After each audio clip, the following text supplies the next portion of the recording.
TDP జాతీయ ప్రధాన కార్యదర్శి నారా లోకేష్ సుదీర్ఘ పాదయాత్ర టీడీపీలో కొత్త ఉత్సాహాన్ని నింపింది. 226 రోజుల పాటు 3332 కిలోమీటర్లు పాదయాత్ర చేసి ప్రజా సమస్యలను తెలుసుకున్న లోకేష్ విశాఖలో పాదయాత్రను ముగించారు. యాత్ర విజయోత్సవ సభను విజయనగరం జిల్లా పోలిపల్లిలో నిర్వహించేందుకు ఇప్పటికీ టీడీపీ సన్నాహాలు పూర్తి చేసింది.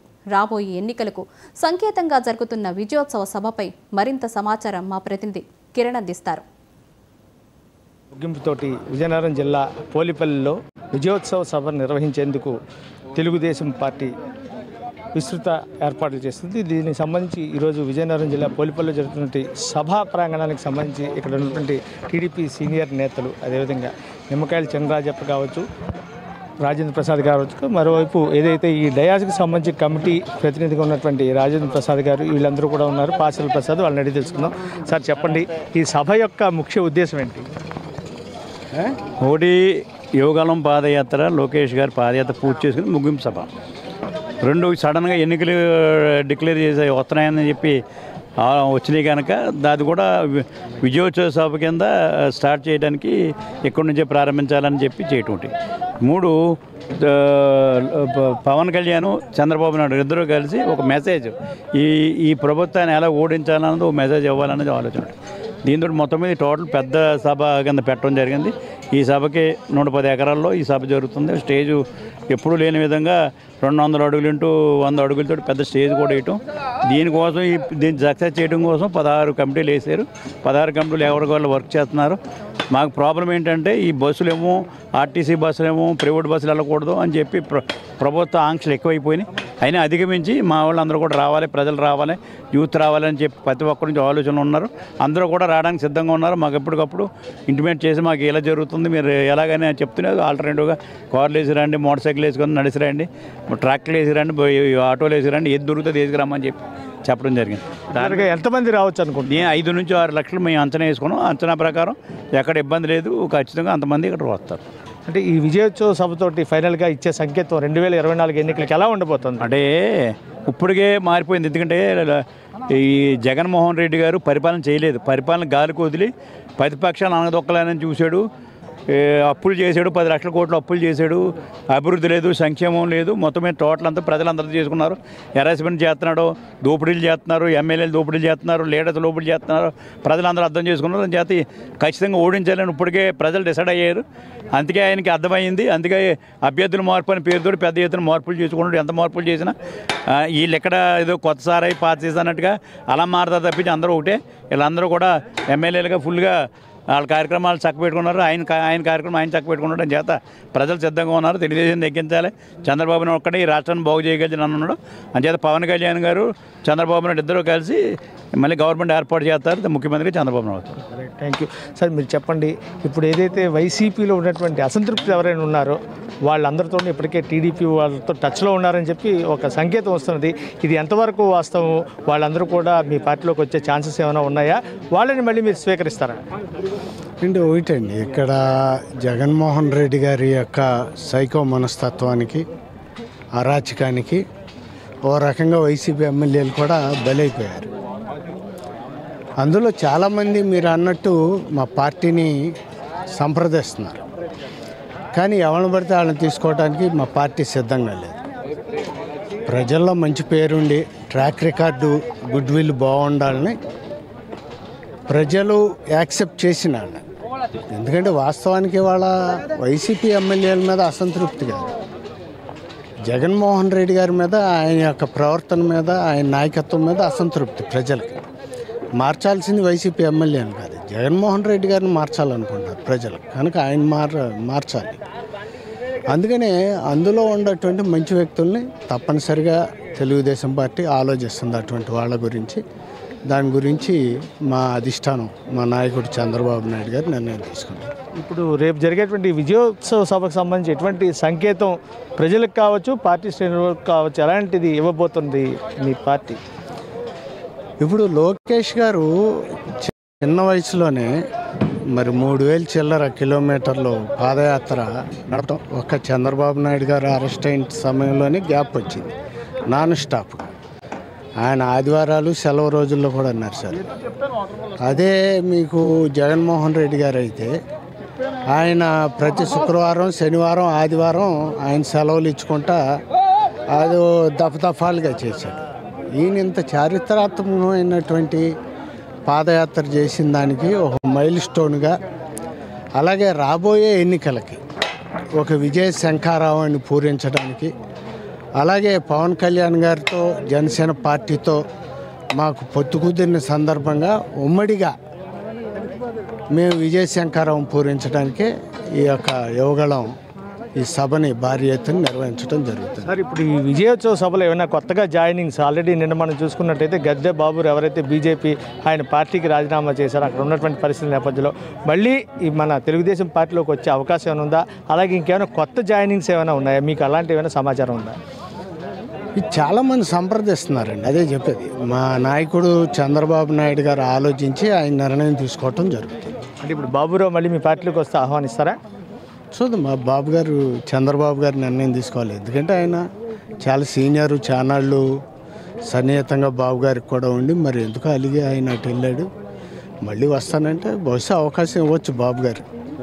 Thank you sir. ఇది ప్రస్తుతం మనం చూసుకున్నట్టయితే ఏదైతే విజయనగరం జిల్లా ఇక్కడ పోలిపల్లిలో జరుగుతున్నటువంటి యువగళం విజయోత్సవ సభ 2024 ఎన్నికల శంఖారావానికి ఇదొక సంకేతంగా ఉన్నటువంటి పార్టీ శ్రేణులంతా చెప్తున్నారు. అదేవిధంగా చాలామంది ఏదైతే చంద్రబాబు నాయుడు ఇప్పటికే వైసీపీలో ఉన్నటువంటి ఎమ్మెల్యేలు ఎవరైతే ఉన్నారో వాళ్ళందరూ కూడా అసంతృప్తులుగా చెప్తున్నటువంటి వాళ్ళందరూ కూడాను టీడీపీతో టచ్లో ఉన్నట్టుగా కూడా వాళ్ళు చూచాయిగా సంకేతాలు కూడా ఇస్తున్న పరిస్థితి.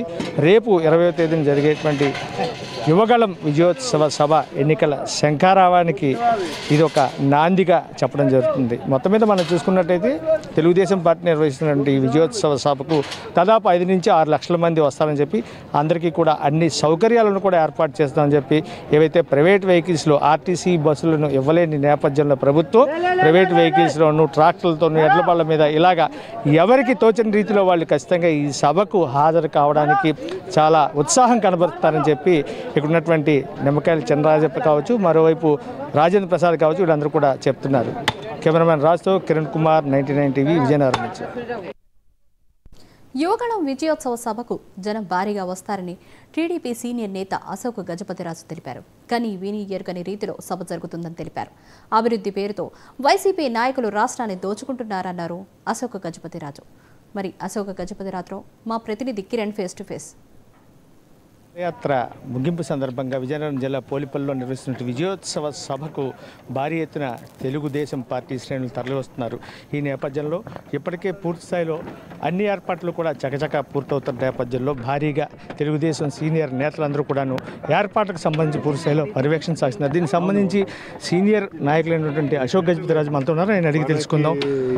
మొత్తం మీద మనం చూసుకున్నట్టయితే ఏర్పాట్లను పరిశీలించిన నేపథ్యంలో అశోక్ గజపతిరాజు కూడా పూర్తిగా కీలకంగా వ్యవహరిస్తున్నారు. సార్, రాజు గారు, ఎలా ఉండబోతుంది బహిరంగ సభ? ఎటువంటి సంకేతం ఇవ్వబోతున్నారు 2024 ఎన్నికలకి? మీరు రేపు వింటారు కదా సంకేతాలు. మామూలుగా అసలు ఓవరాల్గా ఎలా ఉండబోతుంది అంటారు ఈ సభ? ఉత్సాహం అయితే అందరిలో బాగుందయ్యా. ప్రభుత్వం ఊరికి గిల్కుని బుర్ర వేడెక్కిస్తున్నారు. బుర్ర వేడెక్కేటప్పుడు జనం ఆగరు. మన అందరికీ ఉన్న అనుభవం ఇది. ఈ సైకో గాడు ఉన్నాడు కదా, ఆడికి ఉన్నదాన్ని చెప్తారు. ఓవరాల్గా ఎంతమంది రావచ్చని ఎక్స్పెక్ట్ చేస్తున్నారు సార్? మీరు ఎంత నిండిపోతే లెక్క పెట్టేయండి, ఏముందని మీకు తెలియకుండా ఎవరు సీక్రెట్గా ఉంచారు కదా. అంటే జనసేన టీడీపీ పొత్తు నేపథ్యంలో ఎలా ఉండబోతుంది రేపు భవిష్యత్తు? ఈ ప్రాంతంలో నా అభిప్రాయంలో కనీ విరిగి ఎరగలేని మీటింగ్ అవుతుంది.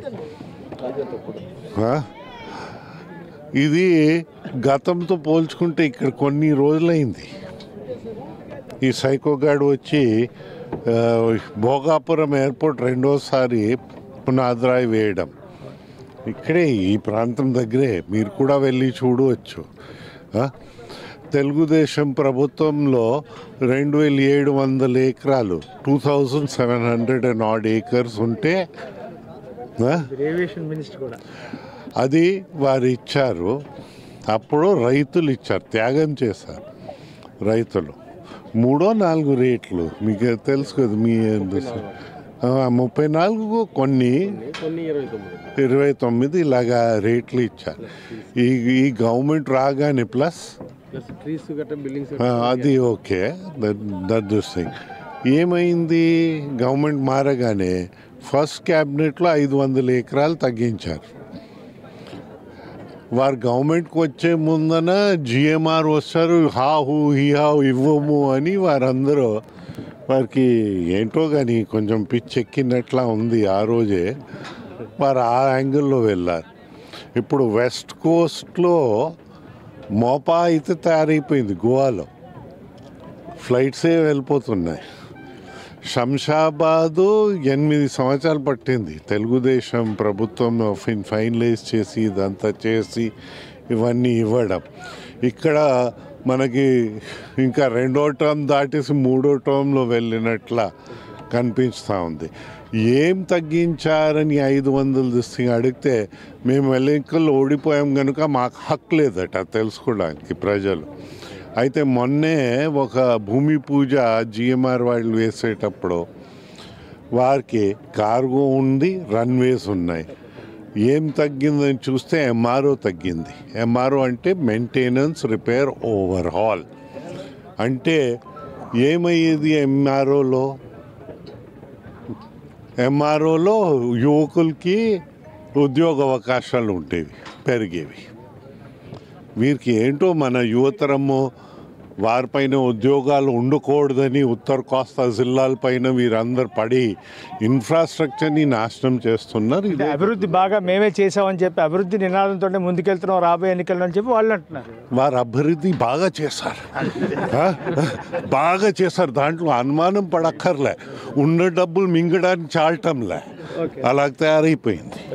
Thank you. ఇది ప్రస్తుతం మనం చూసుకున్నట్లయితే ఏదైతే యువగళం విజయోత్సవ సభ ఎన్నికల శంఖారావాన్ని పూరిస్తున్న నేపథ్యంలో ఖచ్చితంగా రాబోయే రోజుల్లో తెలుగుదేశం పార్టీ అధికారంలోకి రావడానికి ఒక సంకేతం అని చెప్పి ఇప్పటికే ప్రభుత్వం పట్ల పూర్తి స్థాయిలో అసంతృప్తితోటి ప్రజలందరూ కూడా రగిలిపోతున్న సంగతి స్పష్టంగా తెలుస్తుందని చెప్పి అశోక్ గజపతిరాజు అంటున్నారు. కెమెరామెన్ రాజుతో కిరణ్ కుమార్, 99 టీవీ, విజయనగరం నుంచి.